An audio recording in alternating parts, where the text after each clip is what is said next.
It is the B Block Podcast. I am your host, Brandon Scott. I appreciate you for being here. Man, what a wild way to start the week in the NBA. And I got to tell you, Monday was a real cool day for me because there was a little bit of a change in my personal schedule. And I'm not going to say I was completely off of work, but my workload was drastically altered on Monday for scheduling reasons. And so I was able to consume the NBA news cycle almost like basically like a person who was off, almost like it was a weekend, except it was a Monday. And look, man, I think that there were several, I don't want to say several, but there were a couple of, I think, shape shifting type of moments in the NBA on Monday. And of course, and we'll get to all of them. The last one, I think, and the big one is the Jayson Tatum injury at Madison Square Garden between the Celtics and the Knicks. Of course, there was the NBA lottery. Of course, there are the Giannis Antetokounmpo trade rumors. We're going to get to all of it, and I think in some kind of way, every single event is tied to or can be tied to what the Rockets have going on in their offseason. And so we're going to get to that and how it relates. But to me, I think it was the Jayson Tatum injury is going to be the big sort of headline. I think, and at the time that we're doing this podcast, just to be sure and to be clear about it, we don't know the exact details and severity of Jayson Tatum's injury. Most of us believe it is a torn Achilles or some type of Achilles injury. We'll find out probably by the time this thing publishes. That'll be clear. But the thing that was clear by the end of the night, or just as that injury happened and was unfolding, was that was a serious injury, and it looks pretty unlikely that he's going to play for the rest of however long that the Celtics are in it. And of course, they went on to lose that game, and they're down 3-1 to the New York Knicks. We're going to get to that in a little bit because I think that is an obvious shape-shifting moment in the NBA for a number of reasons, but it does have, I think, some Rockets ties that are worth getting into that I don't think that we've talked about really at all when it comes to the Rockets all season and what the carryover or what the sort of crossover might be with what the Celtics have going on in the business decisions that they have to make. But let's start this thing with the Giannis news, because that is how, and I won't call this necessarily shape shifting because this was news that we were all expecting. I know there were a lot of people that were kind of downplaying the idea that this was even news because for the most part, we knew and could figure that Giannis would be available and probably be willing to be traded this offseason, more than likely. We just hadn't really actually heard it or hadn't had a real, I think, from what I could tell, a solid report of it. And we actually got that on Monday. And so the sequence was, and these things were interesting to me, how they sort of coincided or maybe not. I should say coincided, but not necessarily related because they're from different publications, but from reporters that knew each other. You've got Shams Charania at ESPN reporting that for the first time in his career that Giannis is open to the idea of playing somewhere else other than Milwaukee. No shit. Of course, Milwaukee has no future.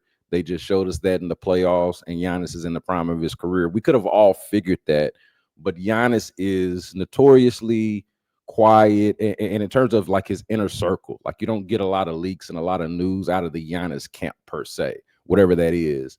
And so to get that news about Giannis being open to the idea of being dealt or playing somewhere other than Milwaukee, and so that's from ESPN from Shams Charania at The Athletic, where, by the way, Shams Charania used to work, and with reporters that Shams used to work with, they report that the Rockets, okay, in a more all-encompassing sort of off-season outlook type of article, they mentioned way, way far down in the article that the Rockets, oh, by the way, used to be really into this Devin Booker thing, but not as much anymore, but they're really intrigued by the Giannis idea, which totally makes sense. I think those were conversations we were already having, things we were already talking about in the public space. But now you've got, credible, reliable sources in journalism to attach to it with the news of Giannis being open to being dealt and the Rockets at the same time. These reports come out, and from this guy who reports the Giannis news, his former publication reports that, hey, by the way, the Rockets are interested in paying attention to the Giannis news. What that does in the morning is set the stage perfectly for the NBA lottery. Because, oh man, the lottery, especially if you're coming from it from a Rockets perspective or coming at it from a Rockets perspective, right? Rockets fan, Rockets media, somebody that's interested in what the Rockets got going on. Oh, yo, look, Rockets interested in Giannis.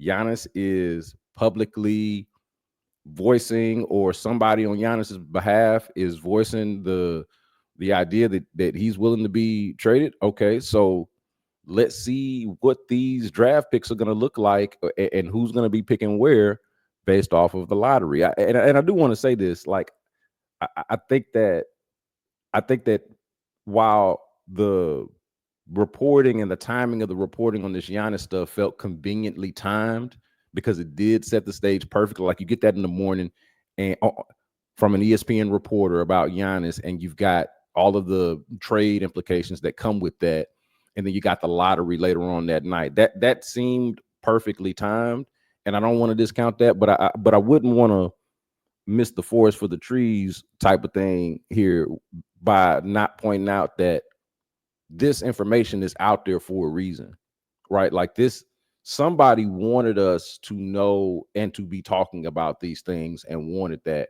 for a reason, which to me speaks to, or adds a level of validity and credibility to this whole idea, right? So to me, this is real, perfectly setting the stage for the lottery, or so I thought. Because what happens? The Rockets, who go into it with the ninth pick, and that's because of a trade that with the Nets that actually got them the Suns picks. We already know how, the history behind that. But there is a slightly less than 4% chance that they could move up from 9 to number 1 overall with the presumed rights to Cooper Flag. And it drops pretty early on in the lottery that not only are the Rockets not moving up from 9, but they're going to move down 1 and pick 10th. Pretty anticlimactic for a Rockets fan. But as you're watching it live, now you start rooting against your rivals. Now you start rooting against your enemies. Now you start hoping that, since the good thing is not happening to you, that's okay. You already got a pretty good thing going. And I'll get to this in a moment. Kind of my real big takeaway, I would say, and maybe even the shining light or saving grace in all of this from a Rocket standpoint. But you start to root against your rivals and start to root against your enemies, and this could not have turned out worse, I think, in that regard for the Rockets, considering that, as slim as their chances were of getting the number 1 overall pick, that's fine. Because I didn't think they necessarily needed the number 1 overall pick per se. Would have been great. I would have welcomed that with open arms. But they didn't necessarily need the number 1 overall pick. They just needed to kind of jump up a little bit from 9 to a little bit more of an enticing number into that top 4 to make that pick a more intriguing trade chip. That was the way I was looking at the whole thing. Like, hey, get 1, but if you don't get 1, get in the top 4 if you can. Hopefully those ping pong balls work in your favor and it works out that way. But at the very least, don't go backwards, and then the fortune of your enemies is such that, as slim as your chances were, the Mavs, who had even slimmer chances, even worse odds. Okay, so the Rockets was just slightly less than 4%. The Mavs was just slightly less than 2 of jumping up to the number 1 overall pick. And by the way, they ain't never won the lottery before, ever, ever, ever. Not to mention the fact that when it comes to transaction, this was a wild year in NBA transactions when you consider who all was traded and some of the decisions that were made coaching wise, right? Some of the coaches that got fired toward the end of the year. It was kind of a wild year personnel wise in the NBA. And the Mavs in that year managed to make the wildest personnel move of them all by trading Luka Doncic for Anthony Davis and Shrapnel. Now, I was of the belief that there was no way that, and not because the lottery is rigged, and not because of like any of the conspiracy theories that are out there. I was just of the belief that there was no way that with those odds, the Mavs could somehow be rewarded after such ridiculous behavior, after such shameful behavior. The idea of trading, and I know, look, by the end of the year, that's now looked pretty good. The Lakers flamed out in the playoffs, and Luka didn't look in shape and looked a lot of like the things that he was kind of accused of in reports. I think some of the stuff that was leaked out about him in terms of taking care of himself and professionalism and all of that. Like it kind of looked like that at the end. And then the Mavs Monday night, by really not just the misfortune of the ill-advised trade, but also with some injury misfortune, which clearly turned out to be fortune for them, between Anthony Davis and Kyrie Irving, they get this lottery pick and jump up from less than 2% odds and having never won the lottery to getting the number one overall pick in a year where it's not, hey, who's this guy? Who's Alex Sarr? Who's Zachary Ricochet? Trying to figure that in a year where everybody knows the number one pick. Okay, it's not a Victor Wembanyama type of situation. It's not even a Zion Williamson type of situation, but it feels kind of close to that, where you know who this kind of like even a LaMelo Ball situation, a Cade Cunningham type of situation, where there's just a clear and obvious number one overall pick, and that's Cooper Flag. And the Mavs get that. The Mavs get that. Nico Harrison playing chess, not checkers. And I'm obviously joking about that, but gets to look like he was playing chess, not checkers. When all the while he just kind of just stumbled into some dumb luck. And the Mavs at that. So that happens. Mavs gonna get Cooper Flag. And then the Spurs, who might have some of the best lottery luck in lottery history, you could argue, right? I mean, they've gone, the Robinson, Duncan, Wembanyama whole, like they've made out well in the lottery, and so they end up getting the number 2 pick. And so here's the rough part from a Rockets standpoint. It was one thing to fall back. It was another thing. The worst thing that could have happened would be for Dallas and San Antonio to go 1-2, and which means one of them gets Cooper Flag, and the other one with the number 2 pick gets either a really good player in Ron Harper's kid, Dylan Harper, or all the more ammunition to go out and get Giannis. Now, you might say, and I would agree with this if you were to make this point, hey, even with this number 2 pick, the Spurs don't have the number 2 pick alone with their draft picks is not enough to outbid the Rockets. The Rockets still, between their young players and their draft capital, still have the better available package and probably the best available package that could be offered to the Milwaukee Bucks if they're interested in going out and trying to trade for Giannis. But, and that's true, I agree. But here's the important part that I think everybody's got to remember. And Brian Windhorst on ESPN I was just listening to him on ESPN making this point, and I was thinking about it the entire time, have been thinking about it the entire time. Giannis is going to have agency in this. I don't think he's going to get to just straight up say where he's going to go. And clearly we've had this recently with superstars that have been sent places that they didn't necessarily say they wanted to go. Damian Lillard to the Bucks, speaking of Giannis, right? Obviously the Luka trade that we just mentioned. I don't think Jimmy Butler was in a position, given how he and the Heat were, the friction that was going on there. I don't think they sent him to the Warriors just because they wanted him to have a better chance of winning the championship. They just got the best deal out of that. So we've seen in our recent superstar trade transactions where the star don't necessarily just go where he says he wants to go. I think that this is going to be different. I think this is going to be much different because it appears to still be amicable between both sides, and it just doesn't make much sense for it to not be right for Giannis, given his stature and the fact that he won a championship there and is a multi MVP there and all of that stuff that surrounds it. It does not make sense for Milwaukee, and I don't think that they would, to just send him somewhere that he doesn't want to go, or to not do their best, I should say, to send him where he does want to go.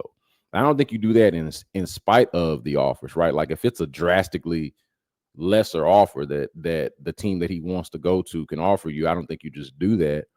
But you do try to, I think, meet somewhere in the middle here. Look, as crazy as that might sound in the bottom line business, and maybe I'm fooling myself, but I do think that Giannis and the Bucks are going to work together. If you take that to be true, that Giannis is going to get to say, "Hey, I want to go here, make it happen." Even if he's not going to say, "Hey, I won't go there. I want to go here, make it happen." What this number 2 pick does, at least for the Spurs, does make them more attractive of a place to do that with. Right? Like if there is a tie, or if the tiebreaker is supposed to be Giannis's recommendation or place that he wants to go, and now the Spurs don't just have draft picks, they don't just have a lottery pick, but they've got the number 2 overall pick in a draft that a lot of people feel like there's only 2 likely all-stars, and that's Cooper Flag and Harper. So now, and look, a lot of people think that the Spurs are probably better off just going ahead and picking Harper, or going ahead and picking at number 2 and forget about the whole Giannis thing. And look, you could be right about that. But to me, the lottery was an L because the Rockets' assets got worse and their rivals' assets got better. And right now it is an asset management, asset allocation, asset presentation type of game. That's where you're at. So look, I think that if you're somebody that is team run it back, then you're looking at this like, I don't really care what the Spurs and what the Mavericks are doing. I want the Rockets to cultivate this talent. I want the Rockets to continue to develop and continue to grind and get better and improve the way that they did the last 2 years. If that is any indication, then we shouldn't have anything to worry about. And I don't want the Rockets to trade for Giannis anyway, and all of that. Okay. But the whole conversation and the whole point by the end of that series against the Warriors was that another step needed to be taken. And for me, I'm more so willing to bet on that step being taken through acquiring a talent like Giannis. That I think is rare, and I think is honestly necessary for you to go from here to there. I tried to believe in the idea that the sum being, greater than his parts could actually work.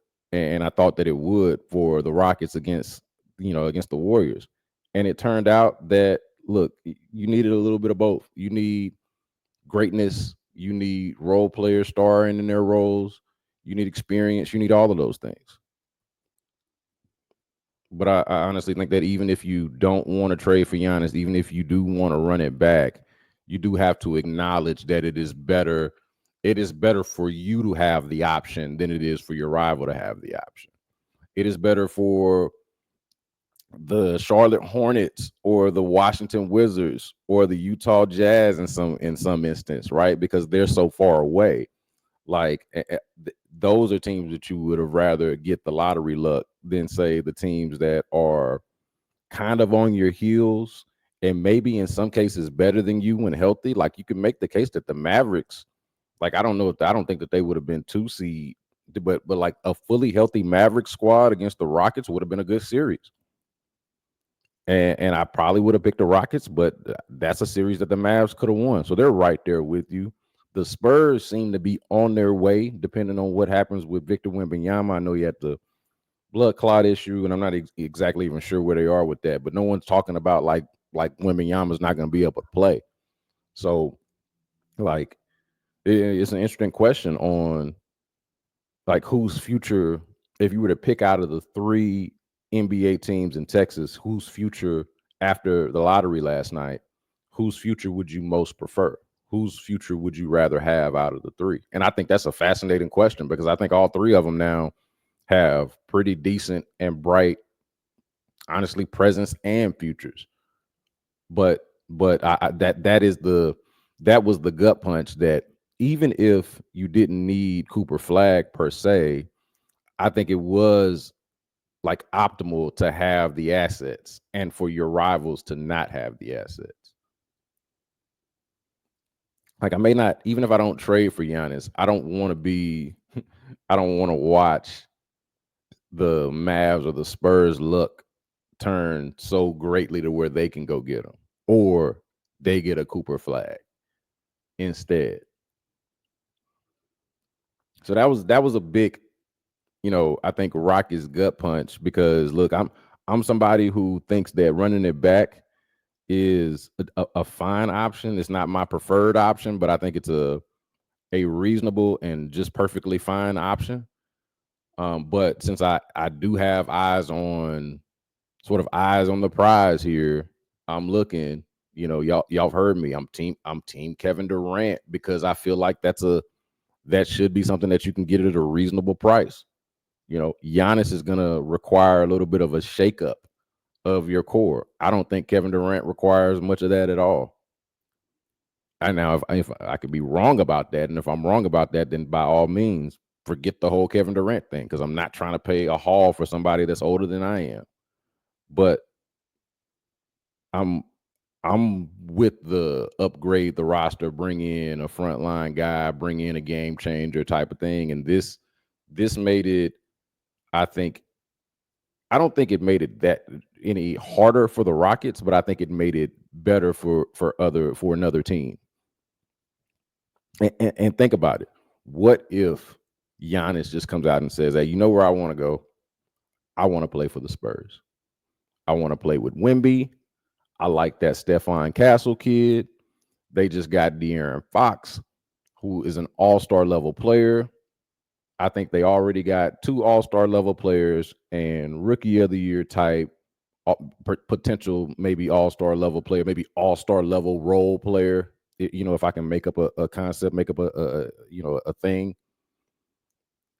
What if Giannis says that's where I want to go, and now the Spurs, instead of having a late lottery pick, instead of having an inconsequential pick, they got the one non-Cooper Flag pick that's worth having.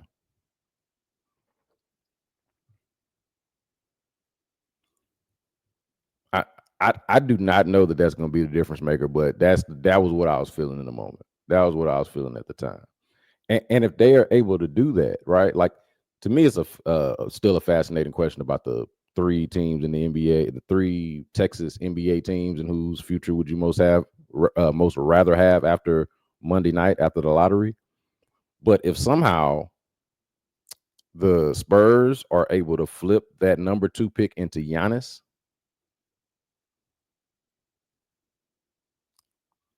that question is dead. That question is dead. That's just the Rockets and the Mavs fighting for second place at that point. And I think even with Vic, even with Wembanyama right now, you can make a case for them as having the future that you most rather have, right? Like the Rockets are unquestionably the best team based on record and result, right? They finished as the number 2 seed, went to the playoffs. Those other two teams didn't go to the playoffs. Were in the lottery on their own doing, whereas the Rockets were there because of a savvy trade that they made.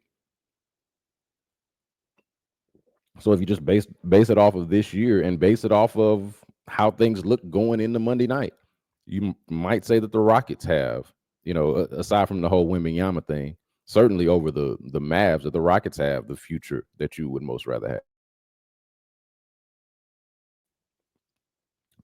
Spurs get either Harper's kid or the ability to trade for a star. So that was a Rockets L, and it does bring me to what I thought was the next domino to fall, but was easily the biggest story of the night. Jayson Tatum's injury. And since I'm doing this on the Tuesday after Tatum's injury, the morning after, I'm gonna go ahead and do a quick search here to see. And I'm not gonna even edit this out, just so y'all know. I'm doing a quick search just to see, make sure that there is no news on Jayson Tatum that I'm missing before I weigh in on this. Make sure it's current. Jayson Tatum. Just me doing the search. So Jayson Tatum was hurt last night. Very emotional scene toward the end of the game. It looked like the tide had already turned. It was a phenomenal game. I want to point out, first of all, Jayson Tatum, who put up a 40 burger, was incredible in the first half. And it just special in that first half. And then the second half more so belonged to Jalen Brunson. And so it ends up being, at that point, by the time Jayson Tatum goes down, looking like the tide is turned in favor of the New York Knicks, and they're going to win this game. They're going to take a 3-1 series lead. It's not over yet, but that's the way that the game is trending at that point. And then, of course, Jayson Tatum goes down, and at that point, it's inevitable of what's going to happen. But this was big for a couple of reasons. Obviously, it ruined any chance that the Celtics had of coming back in that game, which I think Intel ruined any chance that the Celtics had of coming back in the series. Look, coming back from down 3-1 would have been a tall enough task with Jayson Tatum. Without him, I'm going to deem it impossible. So, and not to mention the fact that they were about to go down 3-1 with Jayson Tatum, more than likely. So that's pretty big that the Celtics would go down, apparently are going to go down in the semifinals, coming off of a year when they won the finals, but specifically in a year where they brought everybody back, ran it back, in pursuit of that 19th Celtics title, and probably with the understanding that this would be the last go round with this current group, with this, and not just a couple of players here and there, but the fact that the Celtics have like 5 all-star level players, borderline 5 superstar to borderline all-star players. When you talk about obviously Tatum and Jayson Brown, or I'm sorry, Jayson Tatum and Jaylen Brown. That I'm surprised that I don't do that more often. Jaylen and Jayson, Tatum and Brown. But those two, obviously, okay, is kind of your superstar players, your max players. But when you start talking about Drew Holiday, Derek White, Kristaps Porzingis, Al Horford, like, and even Peyton Pritchard, 6-man, like, these are all like borderline, like very good to borderline great players. And so they got like 5 of them, 6 of them. And it's unlike anything that we see in the NBA because, you know, for so long it's been the idea that you need 2 superstars. And at one point it was maybe, do you need 3? You know, in that LeBron Heatles era, do you need 3 superstars? But you need superstars, no doubt.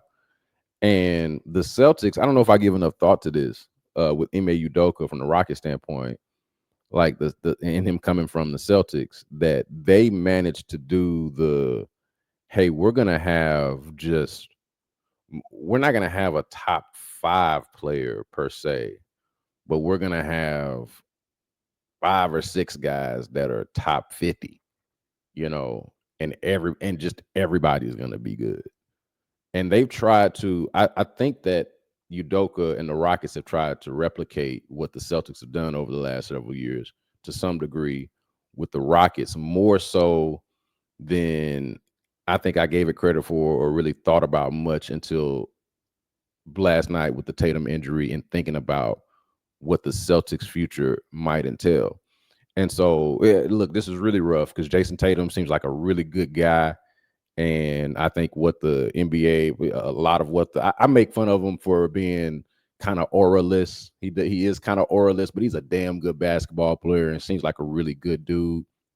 And I think like what the NBA and professional sports should be about and stand for when it comes to like whatever being a role model is worth or however much you value that. I think he's true to that.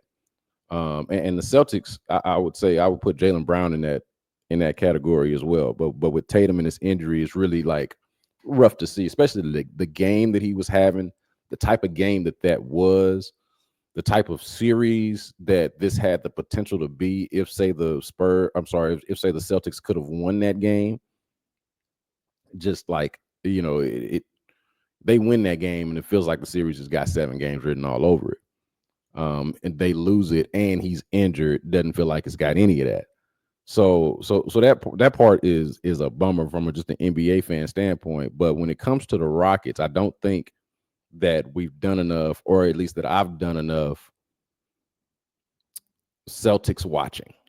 And when I'm talking about Celtics watching, I'm not talking about watching them play basketball because I watch them play all the time, but like understanding how desperate they are to make financial moves, or how desperate they are going to be to make moves with financial implications, right? Like simply put, they can't afford to pay all of these guys. All of these guys are making, $20+ million. They got five or six guys making $20+ million. And that's this year. Going into next year, it'll be like none of them I think are making less than 28. Most of them are making like 28 or more. And it makes sense to do that with a team that's got Tatum on it and is trying to win back-to-back titles, trying to go for 19, the 19th title in Celtics history. That's something that's worth overpaying for. Are you going to pay that much money for a team that doesn't even have Tatum on it, and therefore doesn't seem like it's got the same realistic chances of winning another championship, especially since it seemed like you weren't really doing it with Tatum on it? You were struggling with the Knicks with Tatum on it. So they were going to have to make some business decisions. The Celtics, that is, we're going to have to make some serious business decisions with their roster and who they're paying and how much they're paying after this season, whether they won the championship or not, whether Jayson Tatum made it through this playoff run healthy or not. Looks like they're not going to make it to a championship. Jayson Tatum looks like he's definitely out for the foreseeable future, and next year looks tenuous. And so now the investment in that team doesn't make as much sense as it did once before. On top of the fact that they were going to have to make these business decisions, that they weren't going to be able to pay all of these guys. They were going to have to, best case scenario, they win back-to-back championships and kind of just kiss some guys goodbye. Like just say, hey man, this was fun. This they'll never be able to take away from us. But now we got to trade Jaylen Brown. Now we got to trade Drew Holiday. Now we got to trade Kristaps or let Kristaps Porzingis' contract expire or trade him. Like the Celtics are going to have to trade a core piece this summer or start watching people go.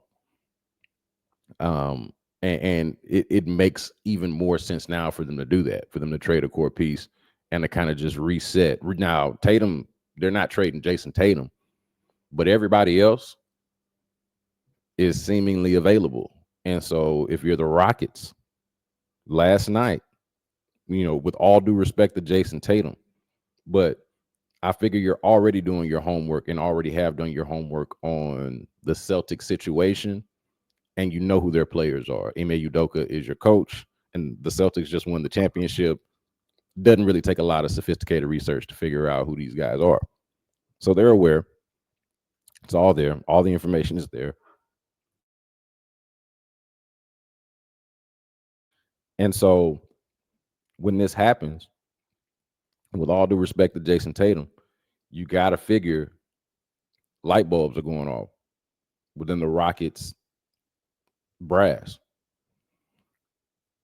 And you start looking at the list of guys that could be available. Jayson Tatum's probably not. Like, you're not getting Jayson Tatum. That would be crazy. But Jaylen Brown, is that somebody that the Rockets are interested in?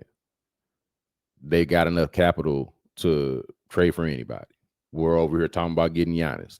We're talking about getting Devin Booker. We're talking about, Kevin Durant at a much smaller price. But, like, you can trade for Jaylen Brown. You can probably pay Jaylen Brown if you make some things work, make some things shake, right? Like, you should be able to do it. Drew Holiday, that's somebody you'd be interested in. Derek White. Now, Derek White is probably makes the least sense for them to trade because the value that he gives them for the amount of money that they pay him is just like he probably doesn't make a lot of sense to trade either. But is that somebody that you look at? Are you looking at Porzingis? Like, just that they're going to have to look at between Jaylen Brown, Kristaps Porzingis, Drew Holiday. These are guys that they're going to have to figure out and decide if they want to keep around. And I think that the Rockets, while all the conversation is centered around Giannis and what the Suns got going on, this is just something I'll say is worth monitoring as the Celtics season flames out here with Tatum's injury, and they have to make these business decisions. So that is shape shifting in a sense for the NBA at large, but also something for Rockets fans, I think, to watch out for.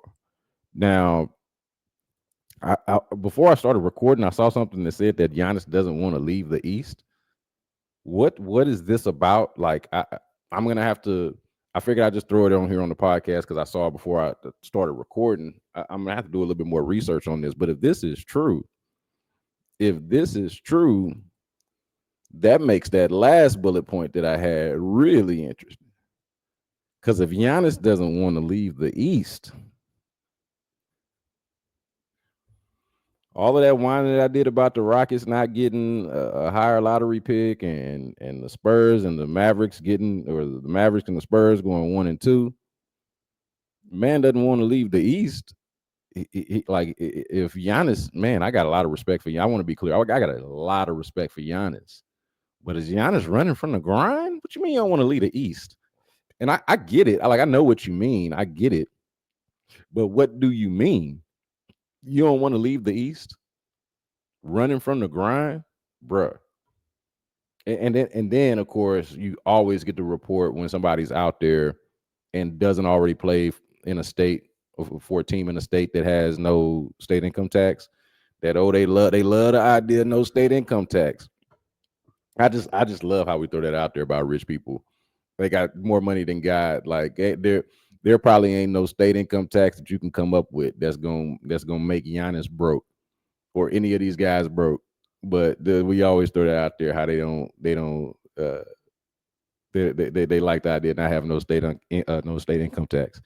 And so apparently Giannis, I've heard two things: that he doesn't want to leave the East, but he doesn't want to pay no state income tax. Y'all help me out here. I think that only leaves the Florida teams. That leaves Miami and Orlando as possible suitors for Giannis Antetokounmpo if those are his terms. I don't buy into that. Just as a side note too, when it comes to Texas, I love how Texas gets thrown out there as a state with no income tax, but definitely has the property taxes that are high as hell. That I don't know if they make up for the state income tax, but there is more to that. There are more layers to that onion, I think, when we talk about that. But I'll digress from that. Doesn't want to leave the East, huh? Just got done talking about the Celtics. Giannis to the Celtics. Does that make sense? Because I think it does. I think it does. I think if you package, you can make a Jaylen Brown, or I'm sorry, I keep doing this. Or I thought I was doing it. Jason and Jalen.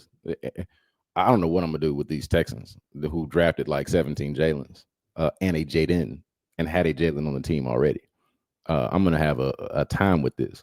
But Jalen Brown and something for Giannis,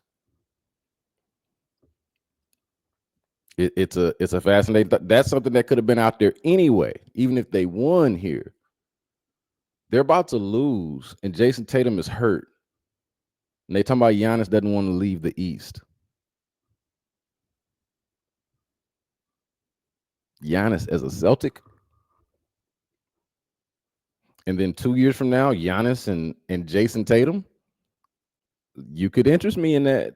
You could interest me in that. I think this is what man. What a fun Monday and start to the NBA week. And I ain't even get to my terrible game takes from last week that have not played out. Did y'all see that? The only thing that looks like is going to play out is that the Knicks. I said the Knicks could win the finals. I was, it was a little bit tongue in cheek, but I did think that the Knicks and the Pacers, after winning both of those games on the road, were probably going to win these series. Things have played out a little bit differently than I thought they would, but ultimately, with seeming like those teams are going to win, they're up 3-1 as I record this. And my big prediction of the Warriors being able to beat Minnesota without Steph Curry, yeah, I'm man enough to resurface that and say that that wasn't a good one. That wasn't really a good one. Like aside from the actual basketball that we got, the shape shifting moments were really cool. I thought were really cool. Now, before I get out of here, I do want to touch on this NBA lottery rigged conspiracy theory. Look, I'm probably not the most fun person to talk about this with because I don't have a conspiracy theory and I don't really buy into the conspiracy theory that the NBA lottery is rigged. And so I'm just gonna go on record here of saying that I don't think that it's rigged. But man, I be damned if shit don't be happening in the NBA that make people think shit is rigged. Like, can they unrig? Can we unrig the NBA, like, or rid the NBA of even like rigged implications? Like, why is it that this place that I believe to be like, I think invested in integrity and like incentivized by like doing things the right way. Like I think it would be dumb for the NBA to rig the lottery. Now, if they get away with it, who knows, right?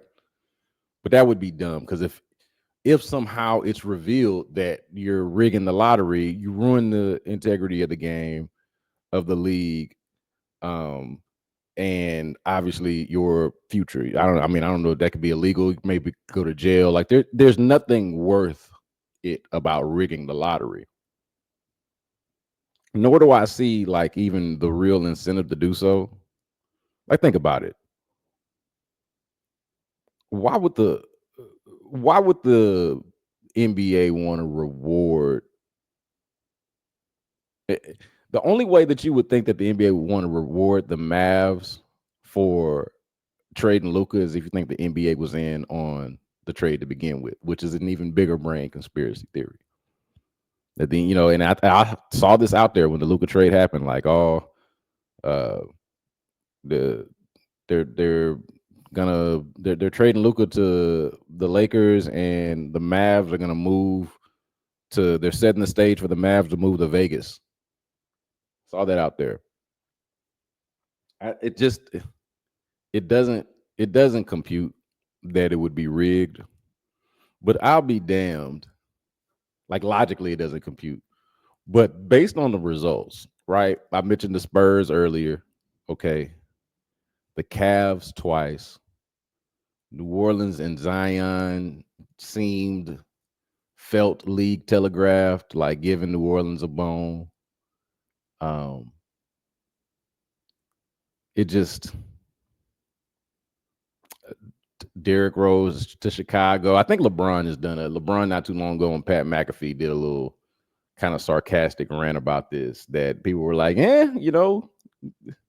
guy might have a point. Guy might have a point, and it gave it some authority with it coming from LeBron himself, somebody that was, a target of this lottery or would be target of this conspiracy if it is out there. So I don't think that it's rigged, but the NBA and the results here do not do a good job of making a convincing case of that. And this is one of the, I would say, this is one of the conspiracy theories or a conspiracy theory that is the easiest to pass and believe. Not just because it's not that serious, but also because of all the shit that keeps happening. Like time and time again, you get shit that, and you're like, oh, that looks like it was scripted. That looks like it could have been written out of a movie. Why is that? Do we actually have script writers? Is that what's actually happening here? So I don't think it's rigged. Now there is also another question of is the lottery working, and does it need like the change in probabilities and change in odds that they did several years back that was meant to disincentivize tanking. I think they did that really with probably with the Philadelphia 76ers in mind, the like the Sam Hinkie era Sixers. I don't. Am I a jerk for just not having sympathy for the teams that the lottery is not working out for? Because I feel like there are ways to like the draft in every case, and the NBA maybe even more so. But the draft is just a 1/3 of the ways that you acquire players, because you draft, you trade, and you sign free agents. And to me, if the lottery makes it does not reward tanking, I am for that. Now, should the draft though? There's the follow-up question of though, should the draft benefit the teams that are not tanking but are genuinely bad, either by force or by luck or whatever the case may be? They're genuinely bad and they don't have a way to not be bad or to get good again without fair draft chances, or without the draft being kind of the way that a draft is designed to reward the worst team so they could get better. Like, how do those teams that are not tanking but are bad, how do they get better if you got this lottery set up where a team like the Mavs can win it, a team like the Spurs can get the second pick, both teams which have all stars on them already, that they could win it, that the Rockets themselves could have won it, the number 2 seed, because obviously because they traded for the pick, but like it is designed for but they could have won it with the pick from a team that just barely missed the playoffs, right? The best of the worst teams in the Suns. So like you've got all of these teams that could have won the number 1 overall pick, whereas teams that were legitimately bad, and I guess we can quibble on who's legitimately bad and who's actually tanking, but like the Sixers were tanking, okay, but they ended up in the top 3, and like they didn't get, like I don't think that was a win for them because they were clearly hoping that they beat the odds and once they got in that top 4, figured they had a good shot at Cooper Flag. You could go look at Daryl Morey's face and tell me if you feel like that's a man that looks like a winner after that night. But the Utah Jazz, the Charlotte Hornets, the Washington Wizards, these are teams that are probably both bad and tanking and bad. But how do they go from here to there? How do they get great? How do they get good? I might be a jerk. I don't really like. Sorry. Maybe it's the Rockets bias in me, who I've watched the Rockets be in the lottery, and they still haven't won it. They got 7 guys that they drafted in the first round over the last several years. They've been in the lottery, what was it, 4 straight years or whatever it was. 4 straight years, and they didn't get the number 1 pick not once. Like, and they were tanking. Like, it just, I don't I don't like the small market. Like I'm not. You're not pulling the heartstring with me with the small market team. That how do they get good? Like I get the question, but I'm just like make a savvy trade. Make a go out there and sell your franchise and sign somebody, sign some guys in free agency. Try to do, and I'm not saying that the Celtics thing is easily replicated, but try to do, if you can't get the star, try to do your version of a great value version of what the Celtics did, where you got your best player and you try to make the rest of your best players as close to him as you possibly can, even if you know you can't go out there and get that star. Like I don't have, and maybe again easy for me to say, my team that I root for has been mostly good, but I don't have it. I don't have the sympathy out there. Like, if a team can't hold his weight, I don't mind seeing it go. That could be cruel of me, but like the Hornets, for example. I don't feel like the Hornets haven't had a chance. They got the number one pick in LaMelo Ball. They got the another lottery pick in Brandon Miller, who was hurt this past year. I feel like either tanking or being bad has, for the most part, worked in theory for the Hornets. It just has not worked out in terms of results. Like they've ended up getting a couple of young talented players. LaMelo Ball is not Anthony Edwards, right? Brandon Miller has not turned out to be Jayson Tatum or Jaylen Brown yet. If they did, everything would look great. The Wizards with the Alex Sarr, and or did they who did the Wizards get? Did they get Ricochet or Sarr? See, now I'm forgetting. But like they were in that position last year. And I think you look at them and say, okay, now we got to figure out. Yeah, they ended up getting Sarr and Ricochet with I don't know, brain is fried at the moment, but they were just in this position. Years ago, before these odds got changed the way that they did, they drafted John Wall number one overall. Now that just didn't quite work out the way that they wanted it to, but I don't know. Like years ago, the Jazz had the Jazz had Donovan Mitchell and Rudy Gobert, and then those guys wanted out, and it just didn't work out. How do they get it? How do they get good again? They trade for Lauri Markkanen. They brought in Colin Sexton.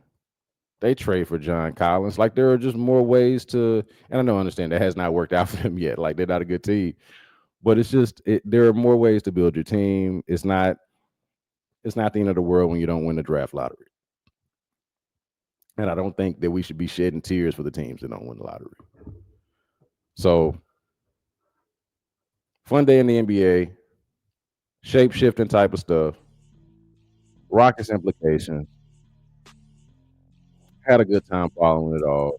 Gonna have a good time covering it all here on the Beat Block Podcast. Make sure that you are subscribed. Make sure that you rate. If you want to shout out Foolish Club Media for the partnership, make sure you follow them. Subscribe to their podcast page or their podcast channel, wherever you get your podcast. And also their YouTube. And we do this on Tuesdays and Thursdays. I am Brendan Scott, your host. I appreciate you again for joining me. And until next time, y'all be good.